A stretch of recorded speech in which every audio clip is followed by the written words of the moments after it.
What's going on, everybody? Before we get into today's show, we are in a sub battle with our Miami Heat channel. Me and Rolly, we hopped on here and we said, let's race to 3,000 subscribers. So once again, I am asking for your help. We are down about 60 subs right now. So if you guys haven't subscribed yet, go down and do so. Help us out. We're trying to beat the Heat Report to 3,000 subs.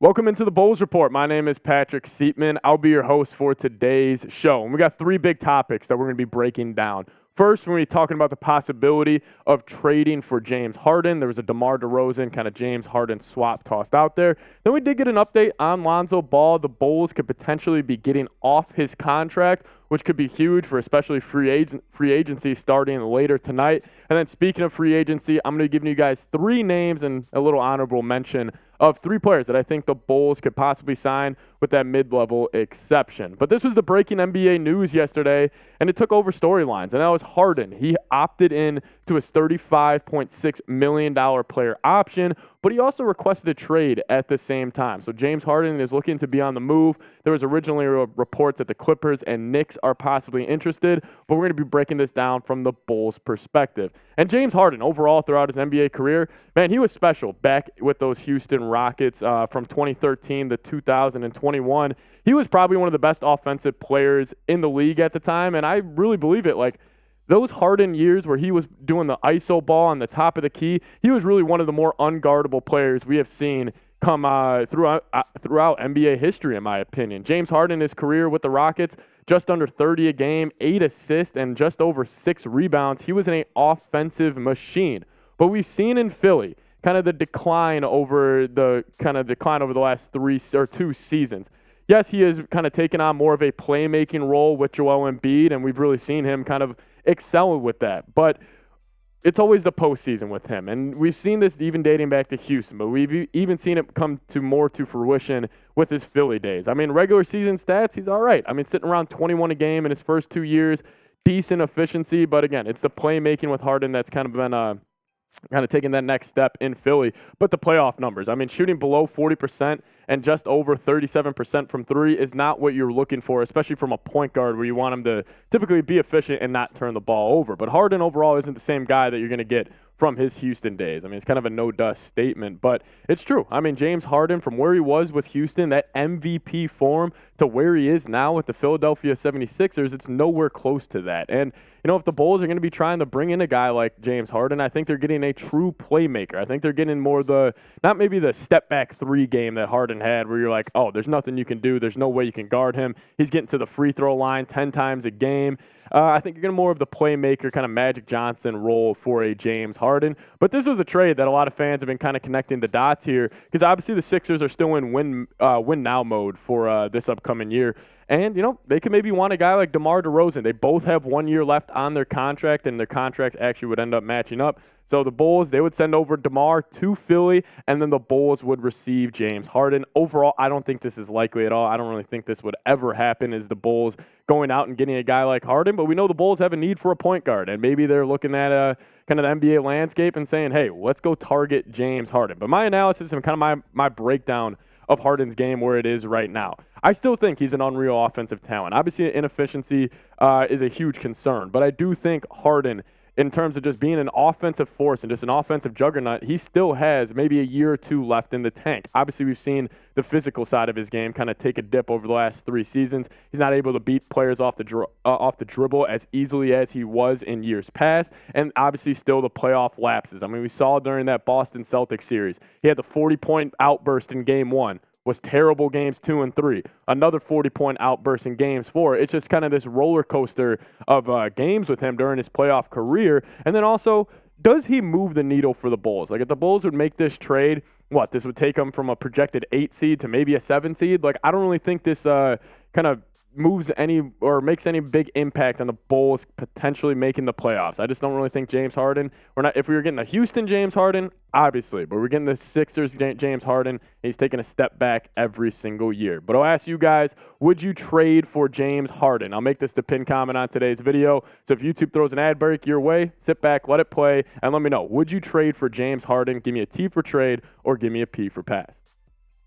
Now we do have Lonzo Ball, kind of a little update here. A little interesting report came out from Bobby Marks and Daniel Greenberg reported it. That is the Chicago Bulls can file a petition to the NBA to remove the salary of Lonzo Ball if they believe his injury is a career-ending one. And the whole thing with Lonzo and his contract is like, this is a guy who signed a 4-year, $80 million deal with the Chicago Bulls. Like, if we look at his contract over the next 2 seasons, how much he's slated to make, it's 20.5 this upcoming year, and then it's 21.4 in the following year after. So if the Bulls would somehow save $40 million by signing this petition and being able to move off him, I see why not do it. And I am curious about this. We were kind of talking about it in the Chat Sports office. Is like, let's just say the Bulls do file this petition and they are granted it. What happens if Lonzo actually does come back healthy? Like, would he be just an NBA free agent, and would he just be not allowed to play for the Bulls again? So I'm curious to see how that works out. But my whole question is, why not do this? Like, listen, I feel like the Bulls, this is just one of those situations where it's just like, it sucks. You just got to rip the Band-Aid off. Like, Lonzo, he was special for the Bulls during that half a season. But this might just be a thing where you just say, you know what? Let's just move on. We can get what we can from him, and just getting that $40 million back, I think it would be huge for the Chicago Bulls, because you're slated to have 4 guys making $20+ million this upcoming year, in Vooch, DeMar, and LaVine, and then obviously Lonzo. And with Lonzo not playing, and with this new CBA almost giving the NBA almost a hard cap, getting to move off that $20 million contract, I think would be huge. And he was special during that 2021-2022 season, led the Bulls to the number 1 seed in the Eastern Conference halfway through that year, and then obviously the injuries started to happen. I've always been a fan of Lonzo, but it's starting to look like he won't play in the NBA again. I think the Bulls just need to rip this Band-Aid off. But what do you guys think? Will Lonzo play in the NBA again? Will we ever see Lonzo lace him up on the NBA hardwood floor and just play an NBA game? Because it feels like it's been years since he's been out there. Give me a Y for yes, or give me an N for no. Well, free agency is starting tonight, guys, and we will have the best coverage out there for anyone compared to ESPN, CBS, whatever it is. Chat Sports does it better. If you guys see this thumbnail on your YouTube page, click on it, hang out with us. We're going to be diving into every single move and also having fun while we do it. So make sure you guys subscribe to Chat Sports.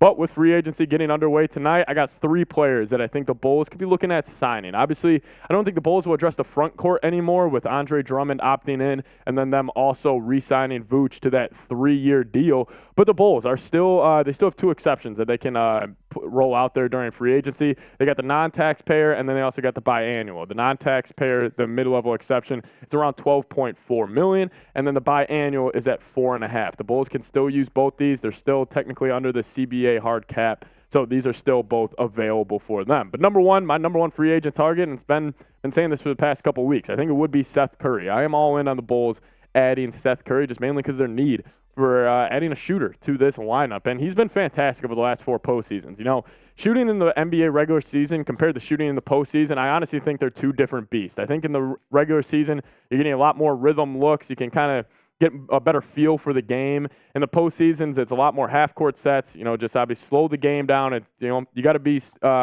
really mentally tough to just consistently shoot threes throughout the NBA postseason. But Curry, I mean, he's consistently over 40% from beyond the arc, and I think he would address the number 1 need for the Bulls. I think most people are saying point guard is the number 1 need. I think it's shooting. I think the Bulls need to add shooting more than anything. Like, the Bulls do look like they're planning on running it back, but even if they were going to trade LaVine, DeMar, and just completely rebuild, there is still a lack of shooting on this roster. And it's not just a lack of shooting to, you know, benefit the team as a whole, but individuals. Like adding shooters around like Patrick Williams, Ayo DeSumo, let these guys create more. Even Zach LaVine, let them create more, get downhill, spread the floor out, kind of doesn't let the defense kind of, you know, stick in the lane. I think Curry, it'd be a great option. I would probably say Curry is my number 1 free agent target. But number 2, Jevon Carter. We have seen the Bulls connected to him shortly during free agency just because of the need for point guard. I think it's shooting and adding a point guard are the Bulls' biggest 2 needs if they do want to run this back and win some games next season. But we've really seen Carter take that next step this past year, obviously coming out of West Virginia, and he is a Chicago kid, so he would be playing for his hometown team. I'm a big fan of Jevon Carter's game.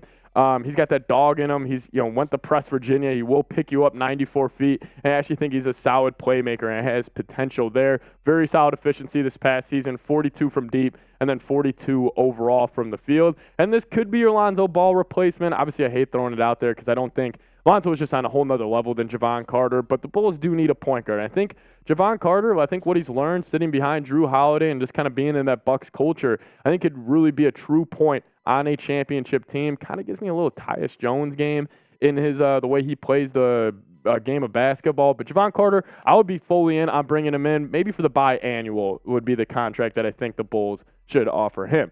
But number 3 on my list is Max Strus, another Chicago kid, even though it's starting to look like Strus might be actually heading to Indiana. But again, the Bulls need shooting, and Strus checks that box about better than anybody. Strus this past regular season, solid numbers. I mean, 11.5 points per game, shot 35% from deep, but we really saw in the postseason up until the finals, he was a catalyst for that Heat offense. And anytime that offense went numb, I just felt like he just hit another 3, especially in those series against the Knicks and the Heat. This is what Mark Stein had to say about Max Strus's free agency, as we do know that the Pacers are going to offer him a big-time deal. And he said the Indiana Pacers, who are projected to have more than $30 million in salary cap space, are strongly weighing a 3-year offer for Strus in the $48 million range. Honestly, I think Strus, NBA free agency starts at 5 o'clock. I think Strus might be a 501 signing. I think this could be a thing where right as free agency goes, we get that notification. Max Strus signs to the Indiana Pacers. So overall, I do think Strus might be out of the Bulls' price range and how much they want to spend on a free agent. But you never know. And I would love to actually have Max Strus, bring him back home. Obviously, he played for the Bulls for a little tenure there, but Strus, I expect him to be a Pacer later tonight. I will say, keep your eyes on Dennis Schroder. There was a report came out from the LA Times that the Bulls are going to target him and that Schroder would have mutual interest. So, Schroder, he played with Billy Donovan, had one of his better careers when he was playing under Billy. So Schroder could be an interesting name. Again, that point guard off the bench. But the one thing I'll say, if we're going to bring in a guy like Schroder, I don't really consider Schroder the most truest form of a point guard. I would rather just give most of those minutes to Kobe White or Ao DeSumo. But I will say, if we had to pick between Schroder or bringing back Pat Bev, give me Schroder. But anyways, let me know who you guys want the Bulls to sign tonight. Free agency gets underway at around 5 o'clock. I think it's Seth Curry. That would be my kind of number one dream for the Bulls, number one dream pickup for the Bulls. That's what I'll go. But let me know. Who would you want the Bulls to sign? As guys, always remember, hit that subscribe button. We're racing to 3K with our Heat Report channel. It's going to be a crazy weekend. We'll have a video for every single move the Bulls make. We'll see you guys next time. Go Bulls.